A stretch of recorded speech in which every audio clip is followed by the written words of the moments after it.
2025년 2월 27일 말씀 묵상하겠습니다. 함께 기도하겠습니다. 주님, 우리가 주님을 나의 생각과 나의 원함에 따라 제한하지 않기 원합니다. 주님의 주되심을 바라볼 수 있는 온전한 믿음을 주시옵소서. 예수님 이름으로 기도했습니다. 아멘. 오늘의 말씀은 누가복음 7장 18절부터 35절까지의 말씀입니다. 말씀을 함께 살펴보시기 전에 개인적으로 말씀을 꼭 읽으시고 묵상하는 시간 가지시기 바랍니다. 7장 18절입니다. 요한의 제자들이 이 모든 일을 그에게 알리니 요한이 그 제자 중 둘을 불러 주께 보내어 이르되 오실 그이가 당신이 오니까 우리가 다른 일을 기다리오리까 하라 하매 그들이 예수께 나아가 이르되 세례 요한이 우리를 보내어 당신께 여쭤보라고 하기를 오실 그이가 당신이 오니까 우리가 다른 일을 기다리오리까 하더이다 하니 라는 말씀으로 시작하고 있습니다. 지금 세례 요한은요 감옥에 갇혀 있고요. 거기서도 예수님의 이야기, 예수님이 어떤 사역을 하고 있는지에 대한 이야기를 듣고 있었습니다. 그런데 그가 기대했던, 그가 생각했던 메시아 예수님과 실제적으로 사역하시고 말씀을 가르치는 예수님의 모습과는 좀 차이가 있었던 것 같습니다. 그래서 그는 예수님에게 자신의 제자들을 보내서 정말로 예수님 당신이 우리가 기다리던 그 메시아, 그 구원자입니까? 라고 질문하고 있는 거예요. 여러분, 우리도 이러한 경험을 종종 합니다.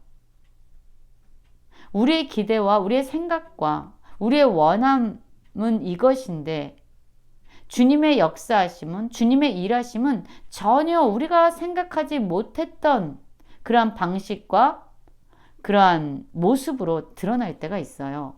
그럼 우리는 주님의 역사하심을 때로는 의심하게도 되고 이것이 정말 주께서 일하시는 방식인가? 정말로 주님이 살아계신가? 라는 많은 의심과 많은 의문을 갖게 되지요. 때로는 어떤 사람들은요. 그로 말미암아 실족하기도 합니다. 바로 예수님에 대한 우리의 제한된 생각, 제한된 기대, 제한된 원함 때문이죠.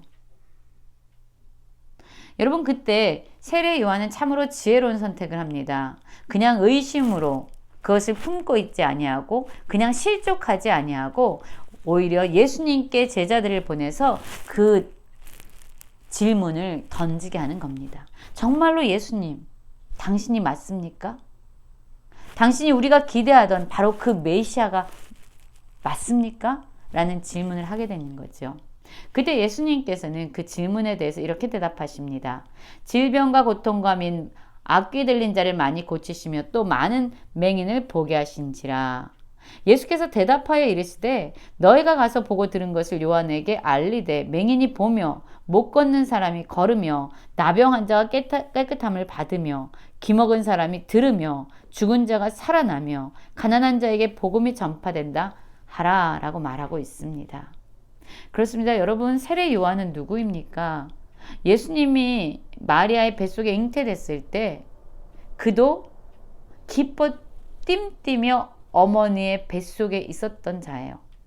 예수님이 오실 그 길을 예비하기 위해서 광야에서 외치는 소리가 되었던 자입니다.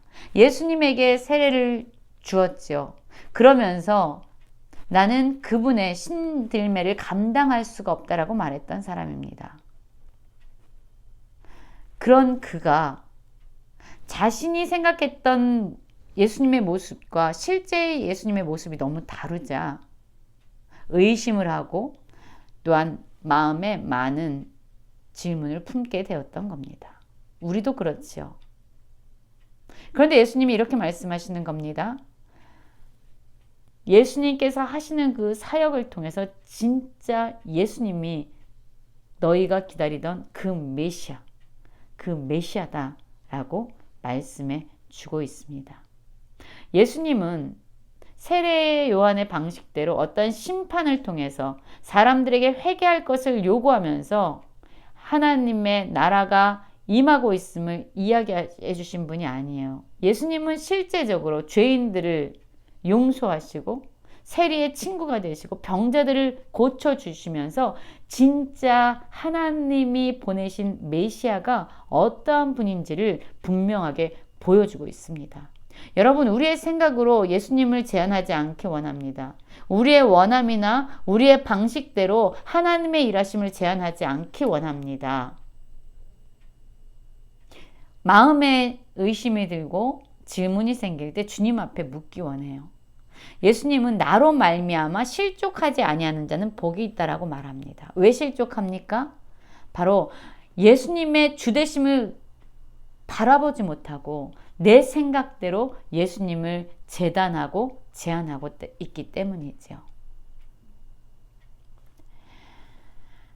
예수님은 세례 요한에 대해서 이렇게 평가하십니다. 뭐라고 말씀하시냐면요. 이렇게 말씀하십니다. 기록된 바 내가 내 사자를 내 앞에 보내나니 그가 내 앞에서 내 길을 준비하리라 한 것이 이 사람에 대한 말씀이라. 내가 너희에게 말하노니 여자가 낳은 자 중에 요한보다 큰 자가 없다. 그러나 하나님 나라에서는 극히 작은 자라도 그보다 크니라. 그렇습니다. 세례 요한은 바로 예수 그리스도의 오심을 미리 예비한 자입니다. 그 일을 잘 감당했어요. 세례 요한은 예수님이 이 땅 가운데 하나님의 나라를 도래시키기 전에 온 세례 요한까지 구약의 선지자로 우리는 알고 있습니다. 예수님이 오심으로 말미암아 새로운 약속의 시대, 신약의 시대가 열려진 거죠.